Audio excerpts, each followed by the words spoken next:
morning. I'd like to call to order the October 25th, 2023 Ulster County Industrial Development Agency meeting. Can we all please stand for the Pledge of Allegiance? I pledge allegiance to the flag of the United States of America, and to the republic for which it stands, one nation, under God, indivisible, with liberty and justice for all. Okay, we'll have a roll call. Michael Ham, present. Lynn Archer, she is absent with notice. Dr. Diane Enyon, she is absent with notice. Stephen Kelly, he is absent with notice. Rashida Tyler. Present. Rachel Silverman. Present. And Costa-Walla. Here. We have a quorum. Okay. The mission statement. The mission statement of the Ulster County Industrial Development Agency is to advance the job opportunities, general prosperity, and long-term economic vitality of Ulster County residents by targeting tax incentives, bonding, and other assistance to foster creation and the attraction of new business and the retention and expansion of existing businesses.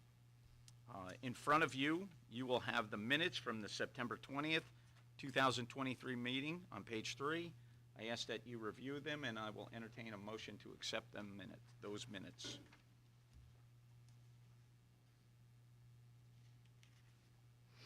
I move to accept the minutes. We have a motion by Rachel. Second? I'll second it. Second by Costu. Okay. Public comment, agenda items only. Oh, I'm sorry. All in favor? Aye. Sorry. Aye. Okay. Thank you, Joe. That's my job. That's Joe, you're the man. Public comment, agenda items only. Nothing. No one? Okay. Executive session.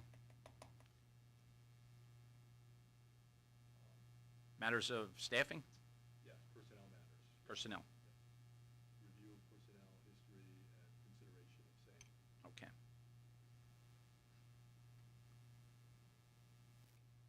So we need a motion. Yeah, we need a motion to go into executive session. So moved. Second. All in favor? Aye. Thank you. Bill, it'll be about 15 minutes. It won't be too bad.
Okay, can I entertain a motion to come out of executive session? So So moved. Second? Seconded. All in favor? Aye. Aye. Okay, the ayes have it. I'd like it to be, to note it that no, oh my gosh, I'm drawing a blank. No action was taken in executive session. Thank you, Joe. A little brain freeze there. Okay, so moving ahead. We'll move into the chair's report. So the chair's report, I'll keep it brief. I've been working together with Hillary and Lisa and Joe. We've been talking to potential clients coming our way. We're looking forward to some applications coming in. And, once again, I say it once, I say it again. I believe as far as this entity goes, this is one of the best supporting casts I ever work with. Everybody does a tremendous job, and they step up to the plate anytime they're called upon. And I appreciate all your hard work, and Hillary is just killing it, okay? So it's fantastic. And that is my report. Thanks. We'll now go into the executive director's report. All right, thanks, Mike. So I'm going to just start where he left off and talk about projects. So we're excited to say that we've been hearing from many potential projects from across a wide range of industries. We've heard from solar, manufacturing, mixed use, nonprofit. We even had an opportunity this month to be a resource to a local municipality, thanks to Joe, about some infrastructure concerns that they had. And just as these move forward in the coming months, we can't wait to, have some of these come before you. So a lot of these are just in like the pre-application stage, but we're looking forward to bringing those before the board. And I just want to mention that we also recognize that IDA benefits may not be right for all projects, but we are really trying hard to be a resource to the community, sharing information that we have and making sure that we're supporting our broader mission and kind of pointing people in the right direction who may not, necessarily meet the requirement for IDA benefits. So that's where we are at with projects. In terms of office space, so I know this has been very exciting. I have looked at probably no less than 6 or 7 now different office spaces right here in Uptown Kingston. And as of, when I wrote this, things have already been updated. So we did look at a space that is right around the corner on the other side of the church here that we're very excited about. I sent Joe the lease last night. I don't know if you've had a chance to look at it. Sorry about that. Just because we would love to take possession of it for 11/1. I got her down to $975 a month, which, some of the other places that we had been looking at were a little bit under that. However, the space was extremely small. This will fit Lisa, myself, and a small conference table. It has a separate entrance. There's parking, so for us to kind of be able to do some business there, obviously not public business. We still plan to use the county building for that.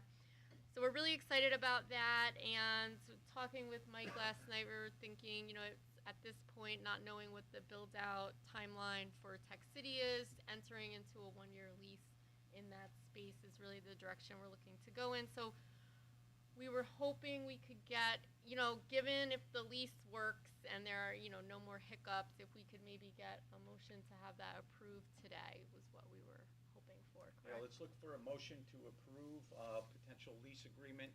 So moved. Second. All in favor? Aye. Aye. Aye.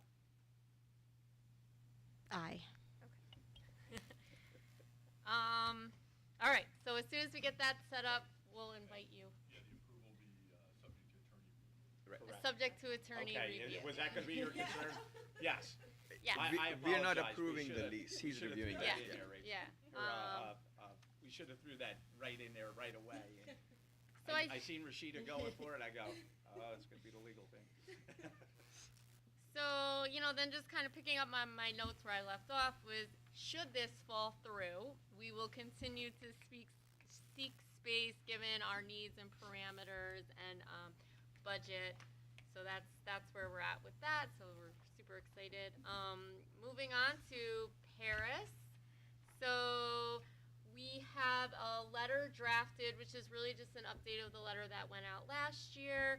And this is going to go out to all of our projects for the annual report, you know, the requirements and the paperwork that they have to send to the IDA.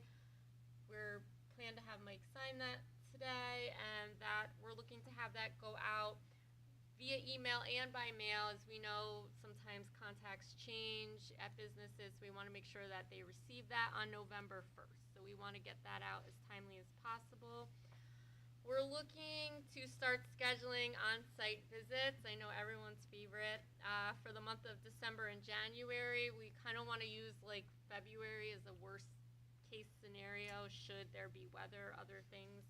And I talked to Mike that it seems like that can happen we can start as early as December, correct, for on-site visits? Yeah, we can get all those, all that information out and get ourselves in the queue ready to roll. Yeah. Yeah. So just kind of throwing this out to the board, if you have any questions or a preferred method of scheduling or an area or anything that you want us to know. Can I just jump in real quick? Sure. When she does put that out to you guys, you do have the availability of doing it by Zoom. I got to be honest with you. I really suggest that you go to these places and carve out a little time and see exactly what they have going on, because you get it, you know, full on right there. You get to see what's happening. This was only Zoom for us Yeah. last time. Last time, We've not yeah. done Yeah. this in person yet. You guys have never done it in person? No, No? Okay. because it was COVID COVID, Zoom yeah. and I did it. I did them all in person. the ones last year. Yeah. I did mine in person. I know you Oh, mentioned that. we were only. Yeah. Well, we could be flexible. You know, we understand you guys are I'm not asking for volunteers. Zoom. I was just I noting can that do we it in haven't had a person. chance Okay. to do it in Right. person yet. Okay. We could kind of go through, and for those of you who could go out in person, and then, you know, maybe whatever we can't capture in person, we could set up via Zoom But just to make sure it gets. These projects, a lot of these projects are pretty interesting. Yeah. Brooklyn bottling was, that's an interesting project. That's something else. Yeah, I recommend whoever gets a hold of that one, go there. It's great. What a great tour, you know, so. In. Yeah, sign me up. I'll All right. join you with that. Oh, Great. if I'm allowed to So, now. you know, just let us know if you have a preferred way for us to reach you or scheduling tools that you'd like for us to use. We're happy to kind of be very accommodating. I know everyone here time is very valuable, so we just want to give you as much notice as we can. And, you know, kind of continuing where we're at with Paris, Lisa and I are looking into some project management software. This way stuff can get done kind of in real time as things are received from companies. We have a way to track that, file it. We're not just like scrolling through emails looking for things. And this is also kind of, you know, as we get, we're going to talk about it in a second, but you know, as we work towards getting some of our IT stuff in place, we think the project management software is a good place to start. We're also going to be meeting with BST to collaborate with them and ensure the fiscal end of the report is completed, you know, kind of go over some of our expectations. And then one last note on Paris, or two actually. I'm attending an IDA boot camp on November 9th that got approved at the last board meeting. And that hopefully will give us some additional resources to effectively get Paris done and get it a 10 out of 10 is our goal. And then I'm going to plan to reach out to our audit company, which is PFK O'Connor Davies, in the next week. Just so you guys know, in the past year, I looked at the RFP that went out. We did one last year for the audit. That was done over the summer. We had all the bids in by September, so I'm hoping that the board is okay with us using O'Connor Davies again this year, because I just don't think we would have time to switch audit companies, and I don't know if that needs to be approved using them again, or we can just confirm. Okay. So, any questions on Paris? All right. Next is community outreach. Just so you know, we've been working hard to ensure that the IDA is visible in the community. And to date, we've attended the two most recent Chamber of Commerce events. One was a mixer out at Buttermilk Falls Inn, I think it was. It was very nice. And then we were invited to the Chamber breakfast that was held at the Best Western a week or so ago. and we were able to kind of get up there, introduce the IDA as a new member, which was really nice. And so those are great networking events. We also attended 2 events that were hosted by Ulster Strong, which is an economic development entity located here in Ulster County.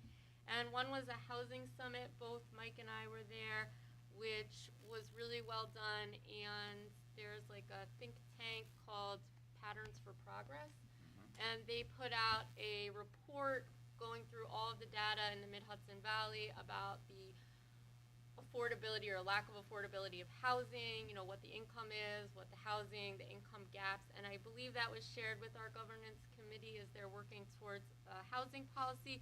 But if anyone else would like that, I'd be happy to share it. We could also share that information if, when we get a housing policy in place, if any housing policies come to the board, that information may be very helpful. So, Hillary, one moment. So, and I wasn't sure if this has been shared with you.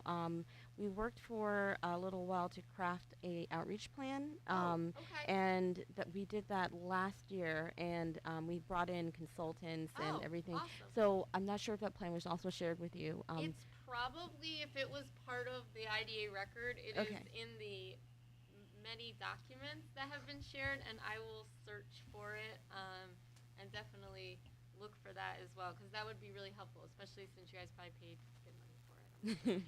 And we can sit and go through it. Yeah, no, Yeah. that would be wonderful. Mhm.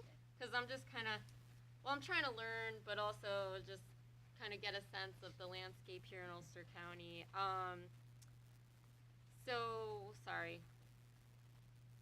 Okay, so then just the purpose of Ulster Strong has really helped informed us on what some of the issues facing the county in terms of economic development, just so we can be better informed as an IDA. The chamber events, great opportunities for us to engage and be focused with local businesses so they know that we're here. We've also been continuing to sit with local leaders and neighboring IDAs and economic development agencies. So in the last month, I've spent time with the Sullivan and Columbia County IDAs, talking to their executive directors, just to kind of learn about their process, best practices, as well as how do they overcome common challenges that IDAs are facing.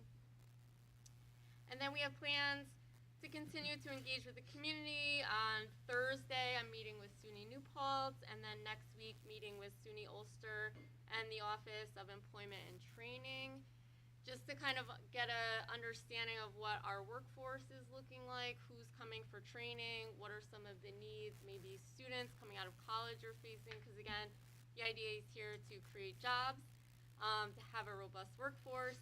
And so knowing what the training is looking like on the training end will be very helpful, again, for us to be informed as an IDA. And then I have plans to meet with Ulster BOCES. We're just working to establish a date with them. And then just these meetings are meant to just serve as starts of conversations, no way end all be all, and we just want to stay informed about workforce and employment issues that are just central to executing our mission. Okay, any questions on community outreach, and I will definitely look for that plan. So I think my only kind of interjection here would be to try to look for more of the events around also MWBE, Women Okay, in Business, definitely. Minorities in Business. Also maybe meet with the NAACP of Ulster, Southern Ulster County. It would be great to have them in here as well. Yeah, absolutely. And if anyone on the board sees events, I Yeah. know Steve had sent me the housing summit, feel free to send them my way, because I really want to, I'm going stir crazy in my bedroom. So anything that I can do to get out Cool. into the community has really just been great in terms of kind of learning the landscape a little bit. And then, okay, so then the other notes I have are going to kind of piggyback off other agenda items, but that's all I have for the executive director's report at the moment. If anyone has any other questions. I don't have any questions. I just have a small suggestion Yeah. with regards to reports or any documents that come in. Mhm. Perhaps with the project management software, it might be not bad idea to have a shared drive and put in things which everybody can just access, and Yeah. that can go into the tech services as well that we were talking about. Well, that's what we're lacking is the Yep. shared. Why don't you brief that, why don't you touch base on that anyway? So we're just gonna, then I'll just skip ahead to the RFP. So, Costa will kind of go over in a second, but we have an RFP in your packet for tech services. So there's a lot of gaps. As wonderful as the job as Lisa does on a lot of our tech stuff, there are a lot of gaps where we need an IT company to come in. One of that is just shared documents, kind of being able to have good storage for electronic documents, ensuring that our website is functioning and up to date.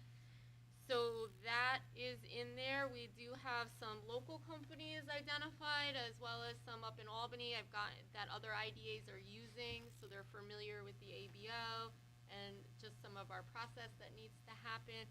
So we're really looking to get that out and get a contract in place for tech services. And again, hopefully we're using free versions of some of this task management software just because we don't know a timeline of having an executed contract, and we want to make sure that we're able to effectively work collaboratively on the Paris reporting. But going forward, we really would like to have some effective technological systems in place for, doing business. And so any questions on the tech IT stuff? Just so you know, this had gone before the board in October of last year. They weren't able to find a vendor and execute a contract. So it is the same RFP. I changed just a few of the wording on sentences that were a little kludgy, but not any of the scope of services was not changed. All right. That it? That's it. Hillary, And great I got job. more stuff, but we'll get to it Absolutely, good job. in the Great job, Hillary. Thanks, Mhm. Mike. Okay, we will now move into the financial reports. Committee reports, audit. I was gonna do that first. Yeah, I was going to say, you want to Yep. take care of that while Steve is Okay. not here? So I'm gonna do the audit report for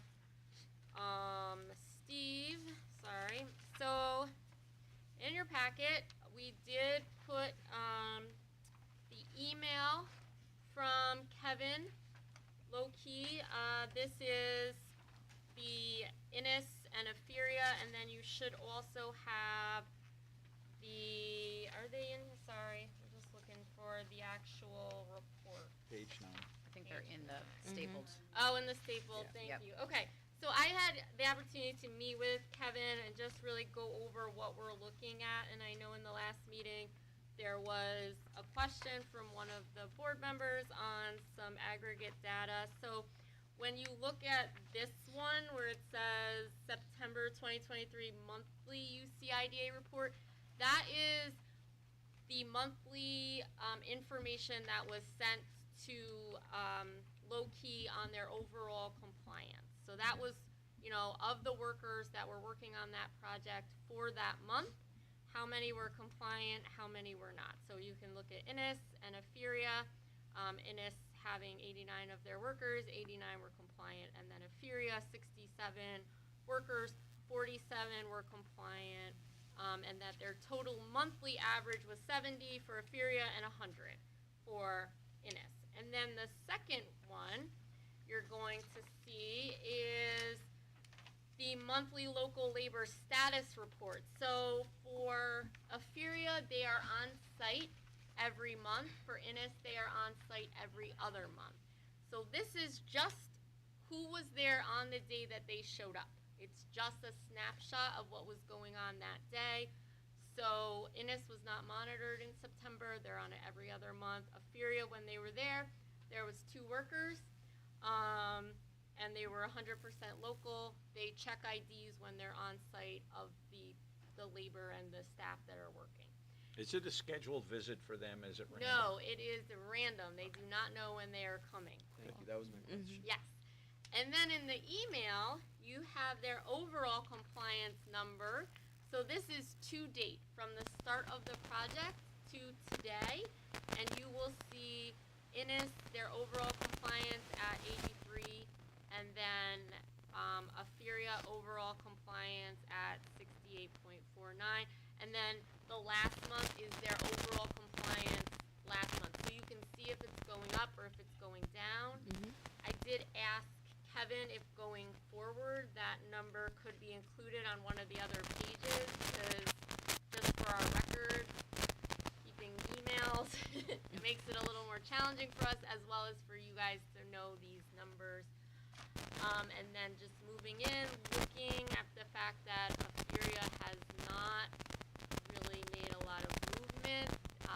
They're only at 68%. I did direct Joe to send out a compliance letter to them, just letting them know they have to, I believe, be 75% at the close of the project using local labor. The fact that they're, at 68 and the project's not done, they do have time, but we want to at least let them know. And this way they have an opportunity to correct that, and they did respond positively, and so we are looking hopefully to start to see that number go up. And I also talked to Kevin about that, who he indicated that one of their vendors who brought on a lot of, I guess, labor was from out of the area, which is why. So he anticipates that that number will go up as well, because that portion of the project is wrapping up. So we're hoping to see them get that up, and that number start to inch forward over the next few months. So When is the project expected to I complete? believe like late spring is kind of the sense, April, May, that I got from them. So we don't want to send this out in March and then they have no time to get it done. But they did respond positively that they're now aware and they're going to work on this. So any questions on these audit reports? I have a question. Yes. Just for my own understanding. The compliance numbers that we're looking at in this email, these are based on the self-reported numbers? That's a great question. I'm not sure how they compile that number, and I Okay. can ask. I would just be curious if that's based just on the self-reported numbers or some combination of their their surprise monitoring. visit as well. If we use the self-reported numbers to send a compliance report, and then we use the self-reported numbers to check response to the compliance report, Yeah. I would just feel like that'd be interesting to know. It would be, and I can definitely follow up with Kevin and find the answer to that. So Joe, can you just let everybody know what the ramifications are if they are not in compliance at the close of the job? Sure, well, it would be a violation of the IDA documents, and we would have a kind of a hierarchy of different remedy issues, starting with asking the company to provide a written explanation, asking the company to come in and explain. Once we got that information, we could then review a number of remedies under the documents, modifying the pilot, terminating the pilot, asking for a clawback. I mean, there's a whole series of remedies, but I think it all starts with communication, and that's all outlined in the documents. Okay. Cool, thank you. Any other questions on the audit reports? Okay. Motion to accept the audit report. So moved. Second it. All in favor? Aye. Thank you. We'll move on to finance. Thank you, Chair. So, first order of business for the Finance Committee is to approve a renewal of the New York State Economic Development Council membership. It's an annual membership, $850. Will cover October 1 to next year, September 30. So we just need can I make the motion to approve it? So I'm making a motion to approve a renewal of the membership. There's a second. So, second it. All in favor? Aye. All right, so that's approved. And then second order of business is our budget, which Hillary great. is everyone has it. Yep.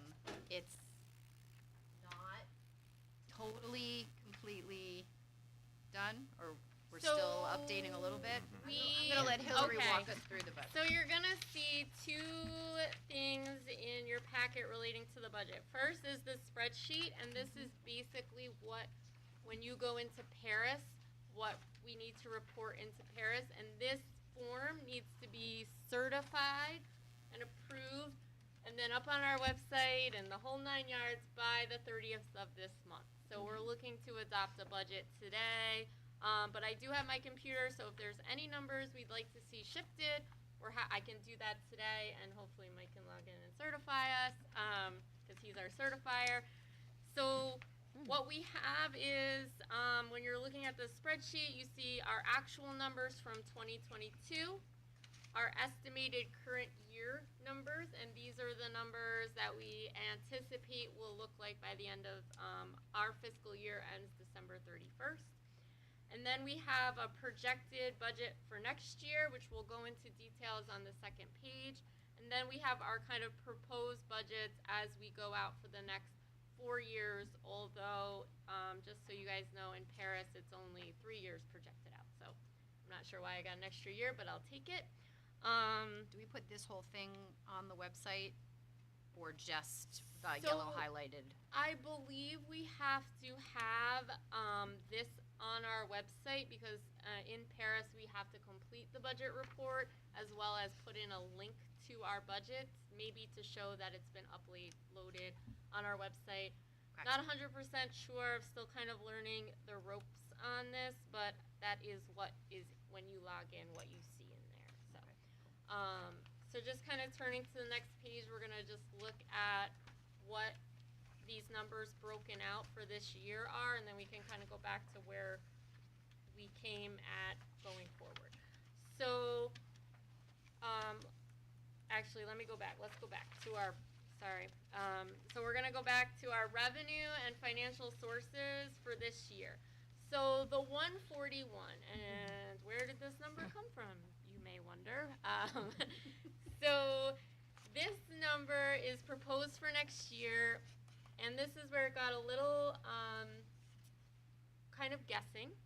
So what BST did was take money that we anticipate coming in. And these are our project fees as well as some kind of outstanding closing costs on Kingstonian that have yet to be received because that project has not kind of come to fruition. So this is assuming what we have in the pipeline comes forward. This is that number. This is assuming no other projects come down the pipe. We don't have a pending approval right now before the board, so we're kind of trying to be fiscally conservative here. We really do feel that we will have more projects come, but this is looking at numbers that we hard kind of expect to see in 2024. And then the only other number of money coming in is our investment earnings from money that is in the CDs, is my understanding. But that may be, the CD stuff was a projection. We didn't have those actual numbers yet. So, questions on our income and revenue for next year? Okay, so now we'll go over to our expenses, which is on the next page.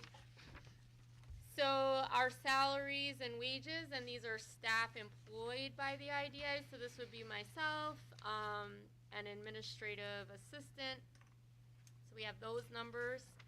And then other employee benefits, such as things that have to be paid, Social Security, which part of that gets paid is through the payroll company, is that, you know, we pay on our side, and then you have the employee paying the other half on their side. Some retirement benefits, which we really haven't set up yet, but we put a placeholder in the budget, and then health insurance, which again, we're in the process of setting that up. So we put a placeholder in the budget for those, monies as well. And then moving down to our professional services contracts, we currently don't have any marketing companies, or the only thing, that we have is there had been, I think, a marketing RFP that had been done last year, but we don't anticipate kind of getting that going again for 2024, maybe down the road in another year. But at this point, I think we're going to lay low on having a marketing company come in at this point. Our legal fees are in there. Again, this may increased when Matt and I were looking at it. We pulled some numbers this year to date, but in other years when we've had more projects close, that number has been higher. So again, we kind of kept, if our numbers stay the same, this is what our legal fees may look like, but this number will go up should we bring in more projects. Joe? I think it actually, that number should go down. Oh, I don't okay. I don't want to argue against my own interest here, but because legal fees over the last 2 years, and I'll be candid, have been on the high side. Yes, but it's we saw that. because of the lack of staffing. Oh, So okay. we've been playing the role of economic, Got it. executive director. We've been playing the role of staff. I've Mhm. tried to layer people in at the appropriate, hourly rates. That number should be more than fine for 2024. Okay. Because I'm not going to be doing the Oh. ED work. Well, that is And- very insightful. Thank you. And with respect to projects, the project applicant pays our fee. Oh, So that's off Okay. books for the IDA. oh, Okay. good to know. Yep. So again, this may be some cost savings area then that we could maybe even update before we submit this. And then our financial services cost, BST gave me this number because it's their number, so I took it at face value. Our audit services, we have the contract with PFK O'Connor Davies, and it's 25,000. He did put in a little bit of an increase if that service has gone up from last year to this year, so that's why that number is different. We don't anticipate having any audio-visual professional services contract for the upcoming year, as we have all of the equipment that we need. We do have, we did budget $40,000 for IT services. We have the RFP. We don't know what we're going to get back, but he and I both felt that that number made sense given what we are looking for the IT company to do. I anticipate, if anything, that may be a little bit lower than that. We're not looking for a ton of IT services, but we don't know what they're going to recommend either, or areas where we may need to come up in compliance, or maybe some complexity things that just are outside my scope of knowledge. So we tried to kind of give enough space in order to fully execute an IT contract. And then office rental, I think we did in the neighborhood of $1,200 a month plus utilities, and that's where that 20,000 came up. And so we're gonna go over like phone services in a minute, which is not included in any of the offices that we've looked at. So, but many of them have utilities included, so there's a little bit of a buffer there, and so we think we're kind of on the mark with the office rental services. Moving through supplies and materials, we just use kind of numbers from the past year to kind of carry over. We anticipate that may be somewhat similar. They're just, I think we bumped it up a little bit just because we are going to be moving into a new office, so there just may be some office like chairs or I don't know, things like that may need to be purchased, but we still think that that number makes sense given that Lisa and I have most of the computer equipment needed as well, so we shouldn't anticipate much on that end. And then other operating expenditures are annual website costs, software, so we're currently using QuickBooks, and then should we need to purchase some sort of project management software, other types of software. Right now, I think there was one other that we're paying software costs that we pay annually for, and I couldn't remember off the top of my head, but I believe our QuickBooks is rather expensive, so that's where the bulk of that is coming from. Postage, we spent $33 to date on postage, plus $350 for our PO box, so we kind of just kept that. We anticipate having a little upkick in postage as we start to mail stuff out for the annual report, which is why the number is what it is. Our insurance costs, we're covering 3 different types of insurance. Well, we're covering 2 now. We anticipate having a 3rd. So we have our officers and what's the other? And directors insurance. We have a cybersecurity insurance that we pay for annually. And then we did get a quote on general liability insurance, which is what most offices are requiring us to have, which was in the neighborhood of like 580, I think was the quote that we got back from Ulster Savings, who also holds our cybersecurity policy, and we can get more quotes as needed as well. And so that's where that 600 came from. The project pass-through fees, these were included in last year's budget. BST did wonder, since these are not actual expenses incurred by the IDA, whether or not or why they're being included on our budget, but we kept them because I wasn't sure either. However, those are not things that the IDA is really incurring. Maybe, Joe, you know. Well, I think they should show up as a revenue on the top. Okay. Because what that is I think what that is that when we enter into a project, we get the upfront administration fees that we're going to charge back to them payable at that time. So we hold that money in escrow. Okay. So we should have a corresponding revenue Course. on the other side. So, do you know, just because I'll update it before I enter it into Paris, what line on the revenue that would go under? Other operating revenues? Because I if mean, it's if gonna that's the line I'm in. X itself off, I want to. Yeah, maybe put it under other non-operating Yeah. revenues. Yeah. Okay. And it's canceling expenses that we're already accounting for.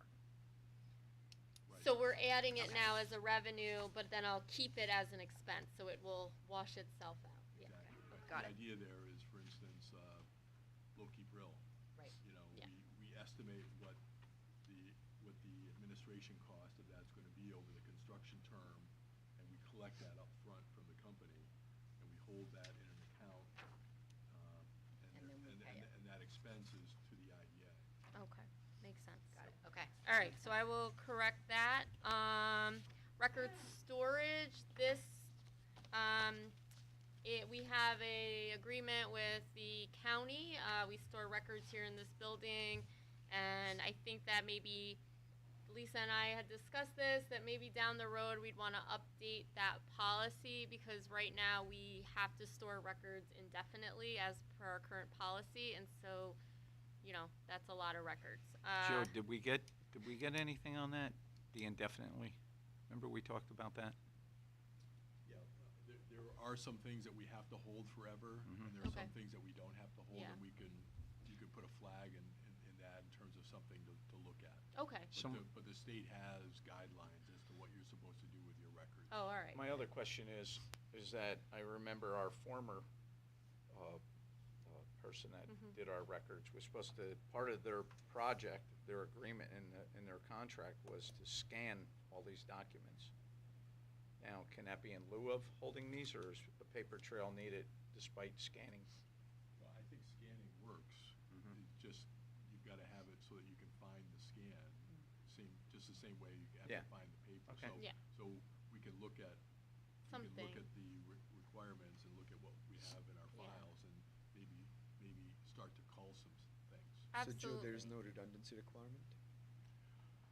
I don't believe so. It might be a good internal policy. Yeah. But for instance, you're supposed to keep minutes for all time. I don't think there's something in the state regulations, maybe I need to look at that. You need to have that hard copy plus a scan. I don't know. I hope not, but- I don't know. That's if what it- I don't know if it didn't- I goes wasn't into sure that either. level of Yeah. detail. It might be an internal Right. issue for the particular governmental entity. They may impose something particular on Okay. themselves. We also have to keep that on our website, so there's a. I'm just triple- concerned about an e-impulse. Yeah. But that's our current fees, I believe, that we're spending on our record storage, although I feel like this is a little high. I feel like it's like $30 for 3 months. Yeah, so I don't know why. So anyway, but maybe there was another, I'm not sure why that didn't reduce. Anyway, so we pay right now the county about $31 every quarter. So that's that expense. Membership dues, this is covering our Economic Development Council and our Chamber of Commerce. So we didn't We just kind of kept those fees as they are. We don't anticipate any other membership fees for the coming year. Seminars and conferences, this number we just carried over. I believe the Economic Development Boot Camp is 150, and I know that they do another type development training in May, and this number was carried over, so we just kind of left it as is. As someone else who probably attended things had come up with this number, so we didn't want to leave ourselves short in case there's a required conference or seminar that we need to be able to attend. And then again, we kept that travel and meal budget the same as, someone else kind of thought of that number, and we felt that that was probably there for a reason, and given where we are kind of with the IDI, we didn't want to mess with that number too much. So then that's our total expenses. And if you go back to the page before it, you can see at the bottom kind of where we're coming out, and those brackets do not indicate a positive, just so everyone knows. But we did kind of look at planning, how do we bring the IDA revenue up as we move forward. So again, our projected income is what we know will happen. It's not accounting for new projects coming in. So in 2025, given the fact that I've only been here 2 months, we've had a lot of interest in economic development, in businesses wanting to learn more about IDA benefits. So we do anticipate having more projects, and what we did was look at numbers that had been projected last year and kind of looked at what makes sense for us to get there. And so even though, as you can see, kind of coming out of COVID, our project closure revenue was quite low, we do hope to kind of bring that up to speed, as we want to make sure that the IDA is here serving the community, meeting its mission, which part of doing that is having projects and economic development and benefits given out to the community. So we anticipate moving that number forward. And then if you see the investment earnings, I talked to Matt, we agreed to leave it at what we know, but as income comes in, depending on what, CD rates are, other types of investment returns, that we anticipate that number can also increase depending on how we choose to invest that money, but we didn't want to necessarily put a hard dollar on it, but kept it as what we knew. And then kind of as we propose going forward, you can see that there is incremental increases in all of those, and that's just kind of accounting for adjusted living costs and increase in costs. However, we can kind of cross that bridge when we get to it, and once we know what those costs actually will be, we can report that out. And we anticipate having some more hard numbers as we do our annual reporting, because we'll see what the actual costs are. So, any questions on I any have of that? questions, but I Yes. do have a few points I'd like to bring up. Absolutely. Fundamentally, I think we can have a discussion on how to go through the budget, Yeah. because, and I believe Matt or they should be able to provide the right guidance on this as well. I'm not as concerned about, at this point, about 26, 27, and 28, but more so just on a trend basis, we should talk about that. A small thing, I know it's a draft, I would just make sure that numbers are tying. I think expenses on the next page, 12, are different than page 11 for 24, and I have a feeling that's simply because the sheets are not linked. They are And- not, and Matt and I, we went through this a couple times. So, yeah. So that's just good practice.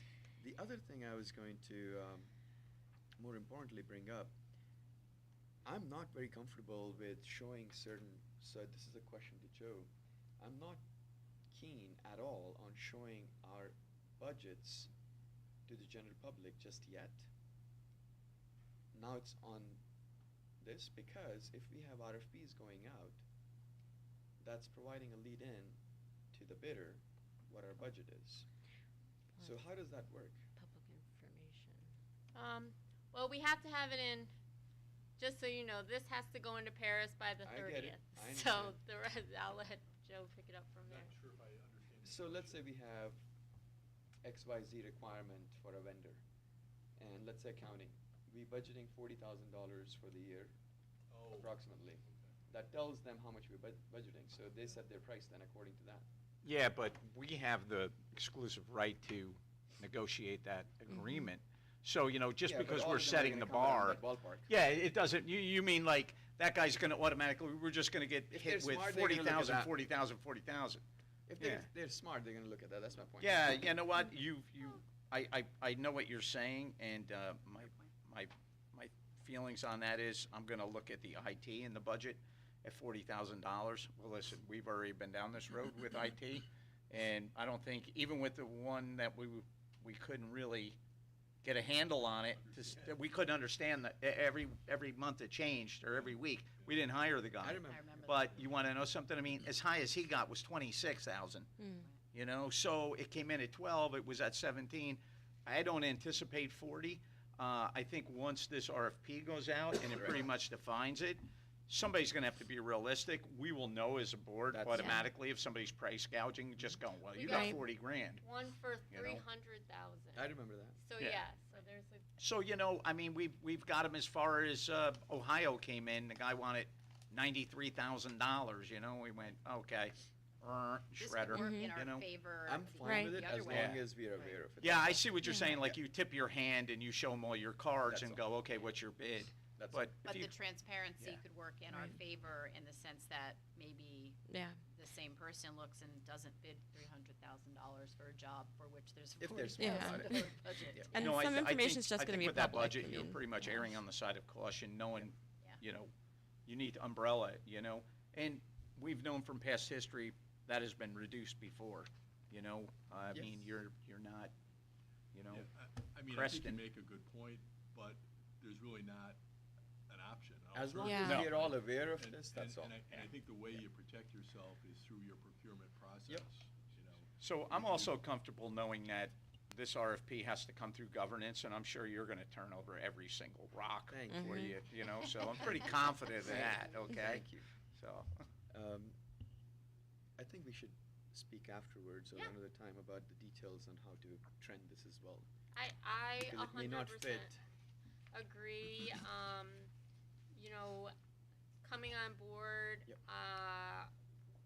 I think we probably in the future would love to spend more time on creating a budget, and Matt and I are both new to the role, so looking at maybe some best practices going forward is definitely where we're leaning, and kind of figuring out how to appropriately kind of trend it going forward is something, yes, we definitely want to do. But we also want to make sure we're meeting our deadlines. So I am going to make the addition of moving the pass-through up to the other non-operating revenue, so that will cancel out. Are there any other changes that One we want? minor. Yeah.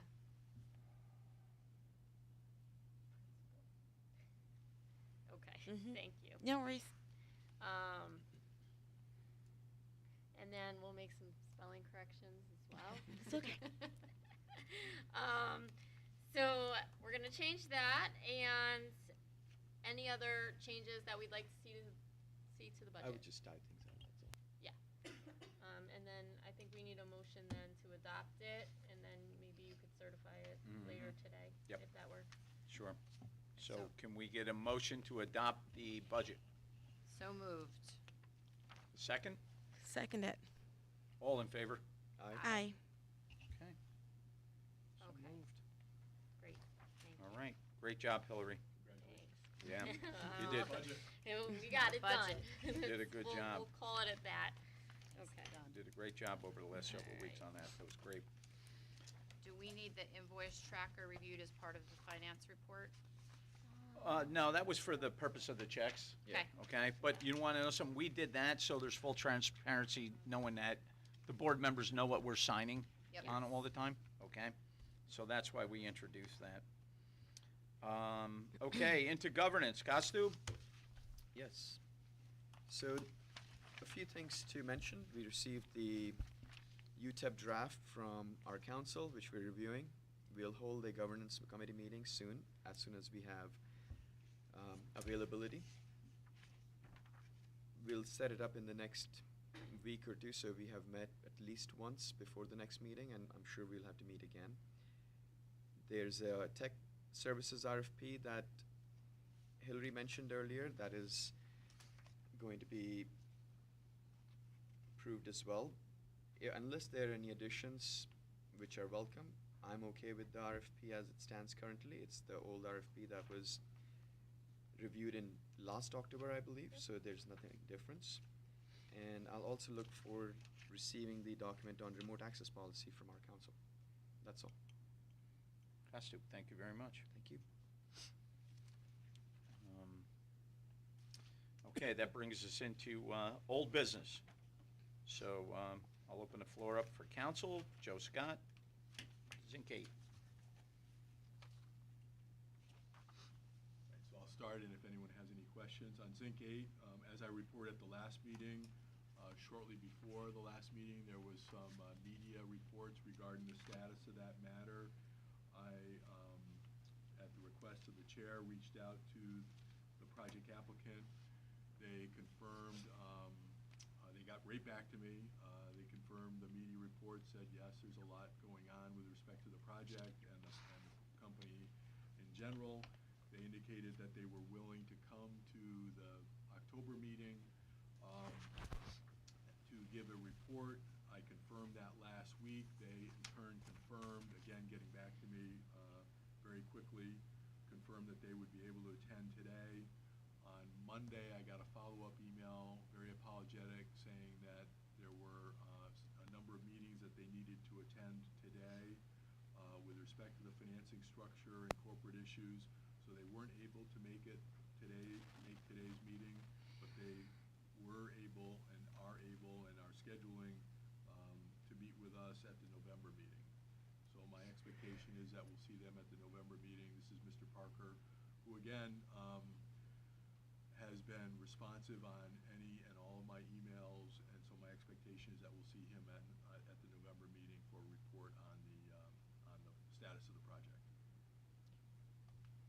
Thank you, Joe.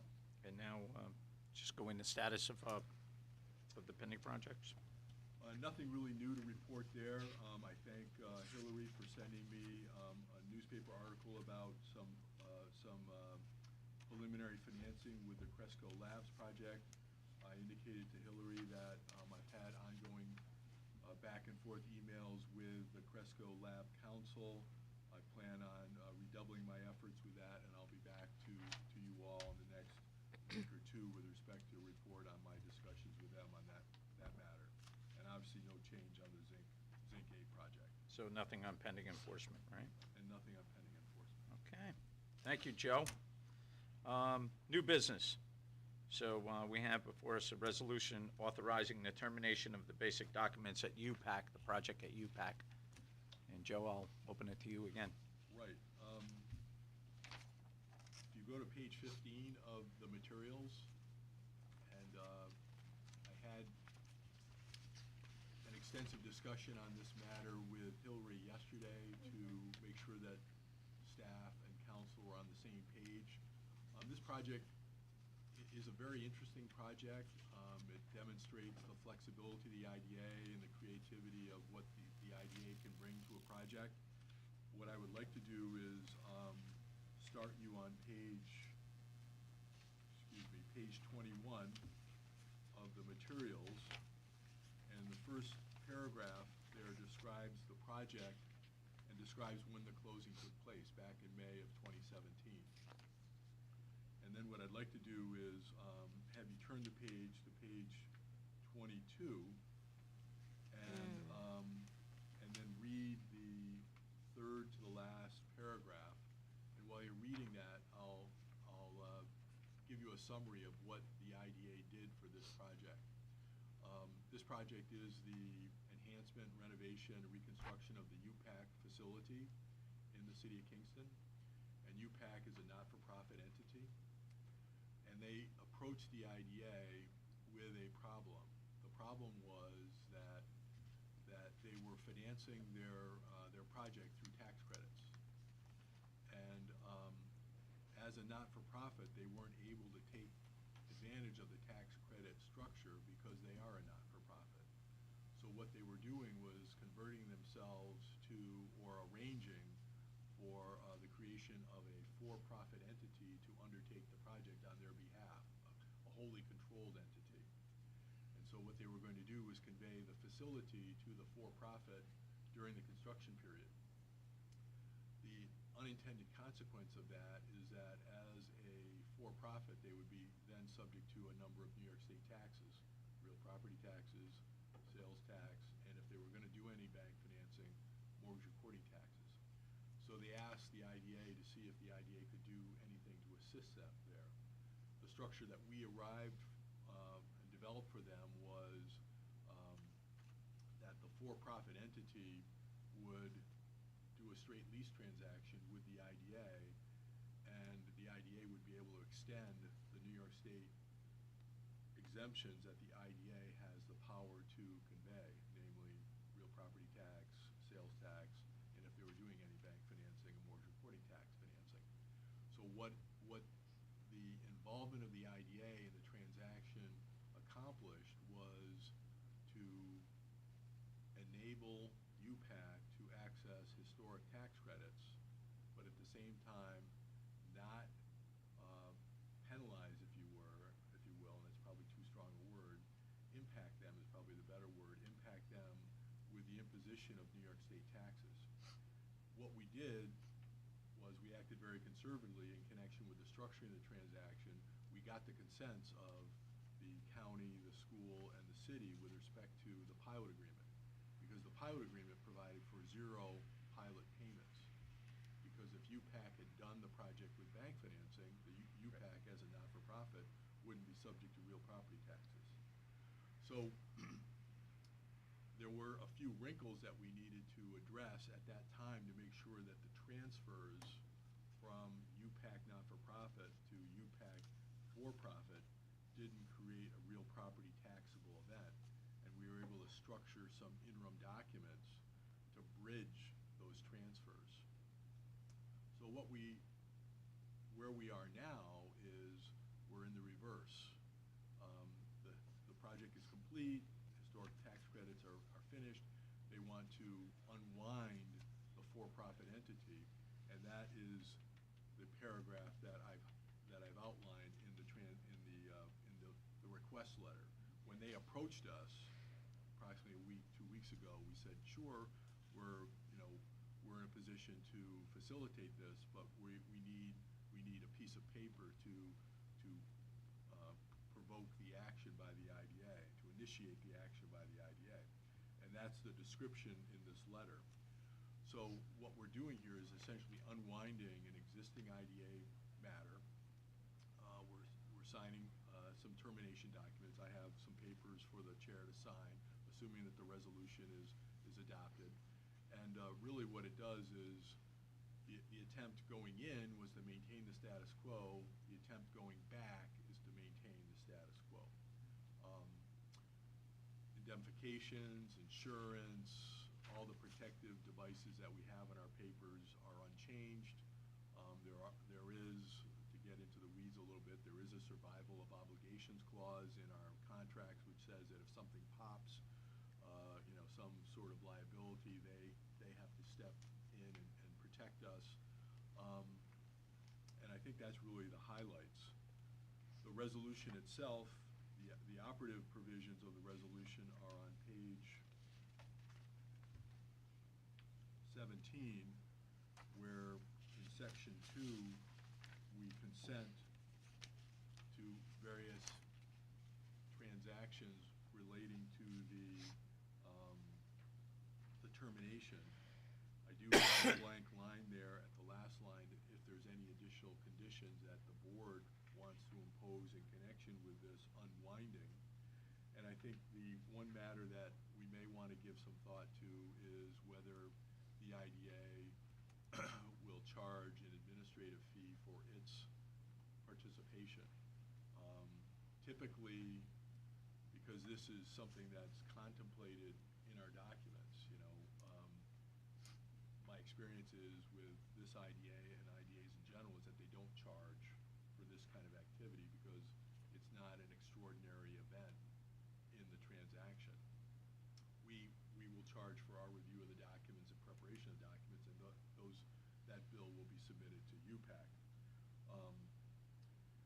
One of, if you look at item 1 and item 2, is that we make sure that there's no existing events of default. Like for instance, if UPAC hadn't filed, had been a bad corporate citizen and hadn't filed its employment reports with the IDA, we would certainly not be participating in this. But that's all. We'll confirm that with Lisa and with Hillary. But my understanding has been that they've been a good corporate citizen in terms of participating and acting in conformance with the documents. And with that, I'll open it up for any comments or questions. One question, what's the survivability? It's, there's no sunset? Yeah, no sunset. Yeah. I had a question. This is more just, it's not necessarily on this resolution, but just about this in general. Why wouldn't this have been done through the CRC rather than through the, That's a very good question. Mm-hmm. And the primary reason is that the CRC can't extend real property tax benefits. I see, okay.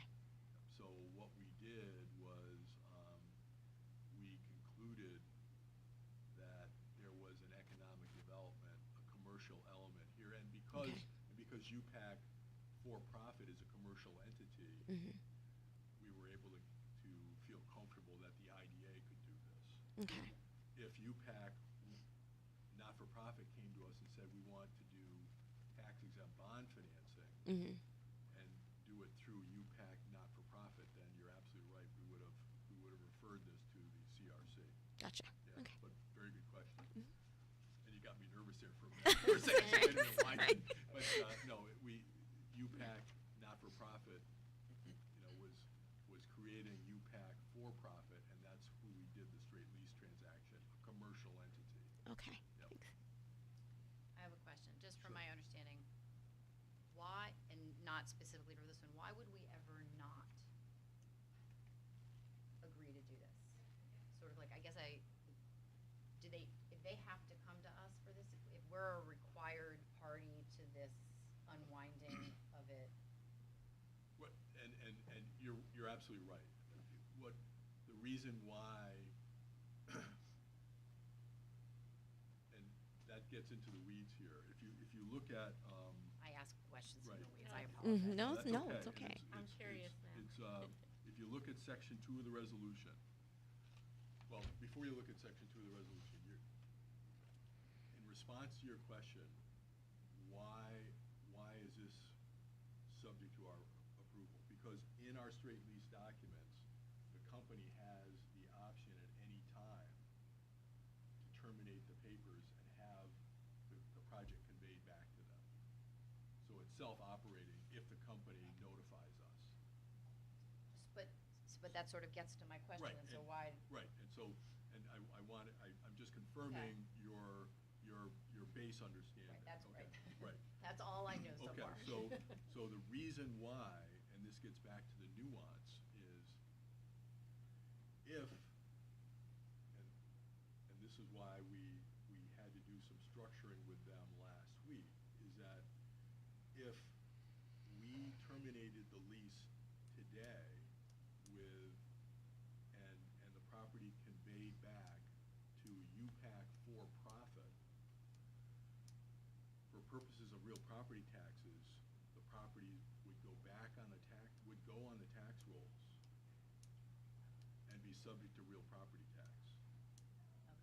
So what needs to happen before we terminate our leasehold interest is the for-profit needs to merge into the not-for-profit so that the for-profit becomes a not-for-profit.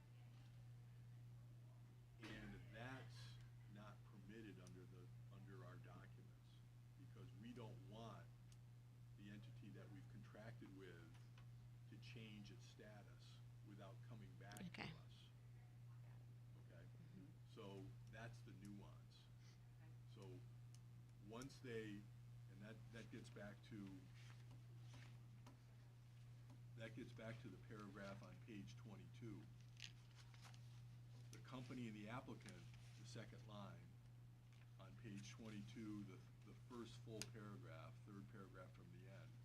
The company and the applicant desire to liquidate the company is the for-profit, and merge it into the applicant is the not-for-profit. The company and the applicant request the consent of the agency to the merger of the company into the applicant under 8.4 of the lease agreement. See? Mhm. So we don't let them do anything without coming back. So that's the Okay. nuance. That's what we walked them through to make sure that we didn't trip at the 1 yard line and create a tax event for them for 1 year. Because what would happen if we didn't do this, if they didn't do this, is that when we terminated our lease tomorrow, picking a day tomorrow, our interest would no longer be in the property. We'd no longer have the leasehold interest, and therefore the property immediately would be subject to real property tax under the New York real property tax law. And it wouldn't go off the tax rolls until the next tax status date, because at that point they would have completed the merger. So if they completed the merger after our conveyance, they would have real property taxes for that period of time between now and March 1. But by doing the merger before, it's governmental entity to not-for-profit, not governmental entity to for-profit, then not-for-profit. So we're aiding our partner Yeah. in this process, and we are protecting the county because we are only doing this when we're confident that they have been a good corporate citizen Right. this whole time. Exactly. I got it. What we're doing here is treating the not-for-profit as a not-for-profit throughout the term of the financing, even though it became a for-profit at one point. Yep. Yeah. Okay, I got it. Thank you. No, it's very interesting. And I'm just telling you, I kind of, as the intro,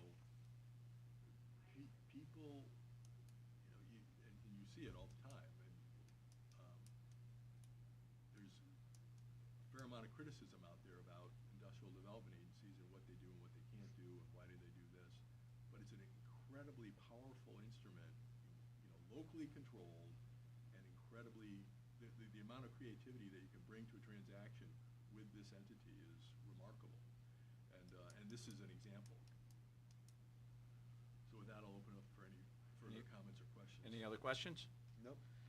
Can I get a motion to accept the resolution consenting to and authorizing the execution and delivery of certain documents with respect to a merger and resulting termination of basic documents regarding the UPAC LLC project? So moved. Second. All in favor? Aye. The ayes have it. Thank you.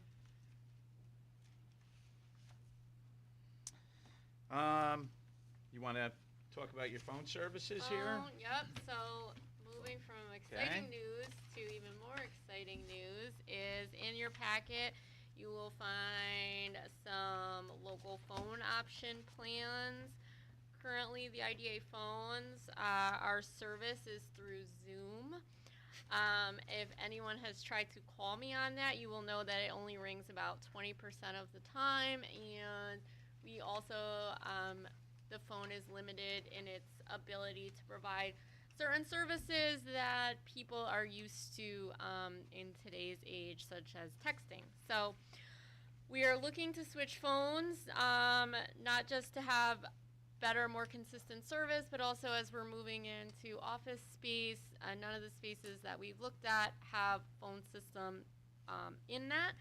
So if you look at the quotes that we have compiled from, the top one is the one that we are looking to adopt, which is Spectrum. That was the cheapest one that we saw.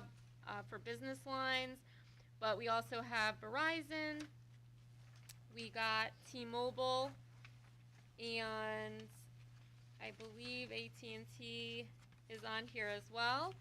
So if anyone has questions on these or thoughts on adopting a specific carrier, we put Spectrum on the top because it was the cheapest, but we are open to thoughts or concerns of any of the local phone carriers. So I will say just to check also their coverage maps, because I'll say from being a T-Mobile customer, they have some missing gaps in Ulster County.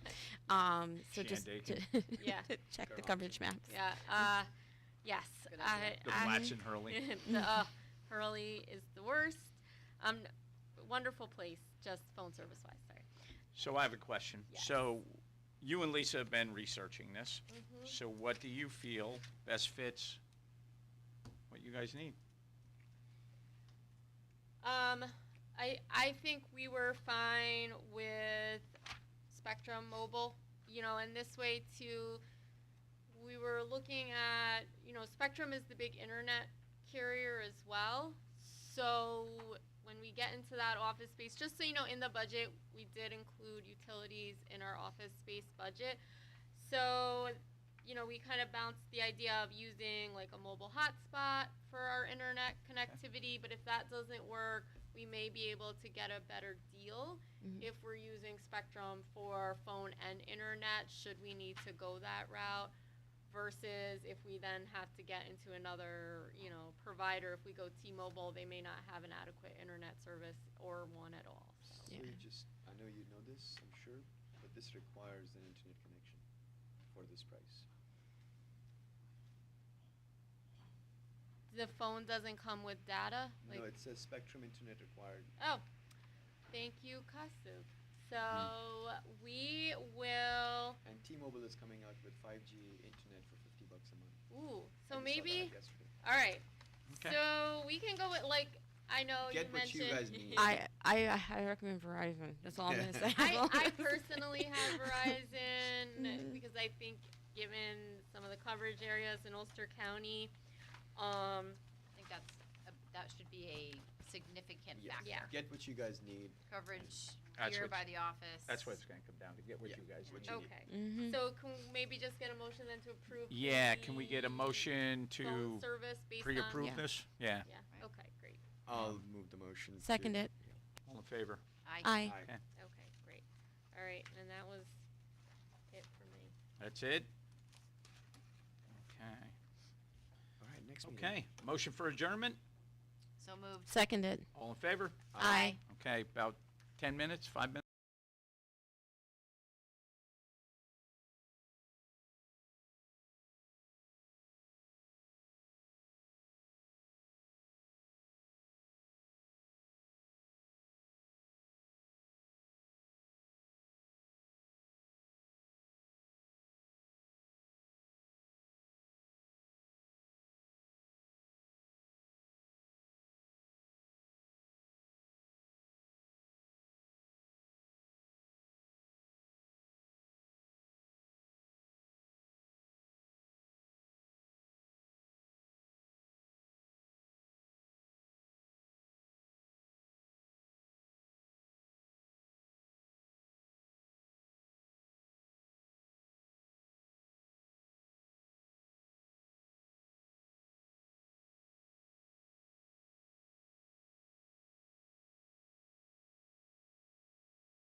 Okay, thank you, Lisa. I'd like to call to order the October 25th, 2023 Ulster County Capital Resource Corporation meeting. I'll go to a roll call of Michael Ham here. Lynn Archer is absent with notice. Diane Enyon is absent with notice. Stephen Kelly is absent with notice. Rashida Tyler. Present. Rachel Silverman. Present. And Costa Well. Here. Thank you very much. We have a quorum. In front of you, you'll have the minutes from September 20th, 2023. I ask that you review them, and then I'll accept a motion for approval. So moved. Second. All in favor? Aye. Thank you very much. Public comment, agenda items only? Nothing? Nothing? Okay. Executive session, not necessary. Chair's report. Let the chair's report reflect the chair's report from the Industrial Development Agency. Once again, I do like to touch on that everyone's been doing a fantastic job, and I appreciate all the help that is out there. Executive Director's report. Same here. Let the minutes reflect that the executive director's report is the same for the UCIDA. Thank you, Hillary. Financial reports. Oh, Do the budget. yeah, we could do the budget here. Oh, never mind. Sorry. We'll do it in finance. All right. Okay. Committee reports. Audit. There is no audit report, right? No audit report at this time. Finance. So finance report, we have the proposed budget for 2024. Hillary can walk us Yep. through the numbers. So you're gonna find that budget on page 6. So just before we start, so you know, the UCIDA and the UCCRC have a shared services agreement of 5%. So let the minutes show that the budget for the overall budget for the UCCRC is 5% of the budget reviewed for the IDA. And then looking at our, kind of where we're at, where we want to be next year, and then going out, our current year estimated operating charge for services, I believe this is coming from our project fees of $2,500 for this year, and then $3,000 was projected for next year. If you look going out, just so you know where that $20,000 came from, this was Matt and I looking at what our general project fees are for closing on the low end, and just kind of projecting that we want the UCCRC to be of service to the community, to support nonprofits with their economic development efforts, to create opportunities for jobs. So that's why you kind of see that number, with the idea that at least one project a year can be coming through the UCCRC. So that's where that $20,000 is coming from. But again, because we don't have any projects to date that we have, where the board is discussing or are in the pre-approval process for the UCCRC, we kept the number for this year, real hard numbers of what we anticipate those fees coming in to be. And then the investment earnings are based off of money that the UCCRC has that is earning interest. And so that's our total revenues coming in for the year. And then our expenses, if you look kind of below that, again, that's that 5% cost sharing services agreement. And these are projected. And so as you can see, when we look at our total in the bottom, those brackets, again, not indicating positive, but as we go forward, we do anticipate that if we are bringing projects from the UCCRC, it's covering its expenses in order to do so. So questions on this budget? I just want to highlight that up in operating revenues for 22. That's 76,000, so everybody's aware. That came from Romeo, correct, Joe? Yes. Okay. So, questions on this? Okay. Is there a motion then to adopt the draft Yes, motion to adopt the draft budget. Second it. All in favor? Aye. Ayes have it. All right. Over to governance. Thank you, Hillary. Thank you, Chair. Please let the minutes reflect the same information and comments from UCIDA meeting earlier today. Nothing else to report here. Okay. Any old business? Any old business? Any new business? I have new business. Okay, I forgot to read the mission statement for the UCCRC. I'd like to take the opportunity to do that now. The mission of the Ulster County Capital Resource Corporation is to promote community and economic development in Ulster County in ways that complement the work of Ulster County, primarily through issuing and selling bonds for nonprofit institutions. Thank you. Is there any other new business? Motion for adjournment? So moved. All in Second. favor? Aye. Thank you.